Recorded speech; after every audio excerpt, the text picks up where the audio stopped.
Okay, lawn fans, you ready? So, overcast, early in the morning.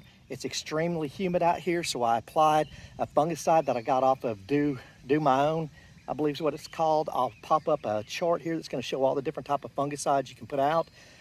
My point to this, to tell you guys, is do not use the same fungicide over and over and over because your lawn will build up a tolerance to it. I put out a heavy application today because we are so humid out here this morning, sticky hot. That's the perfect environment with dew on the ground, humidity for a fungus to set in. So I went out and put a heavy application down this morning. Another thing that's going on is my PGR has come out of regulation. I've got seed heads popping up everywhere and growth happening a little more quickly.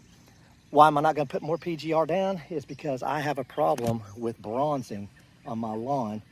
Even if I put a low application down or a high application down, no matter what, I get bronzing, and that's with Primo Max.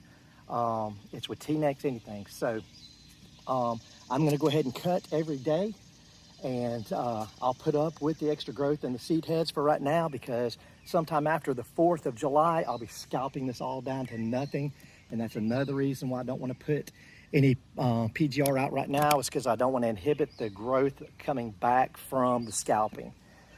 So that's what we've got right now. Today is Saturday, I think the 28th or 29th of June.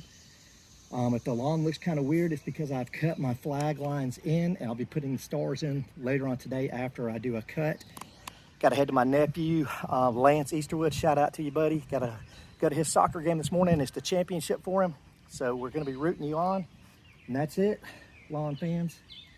Bermuda Brian, out.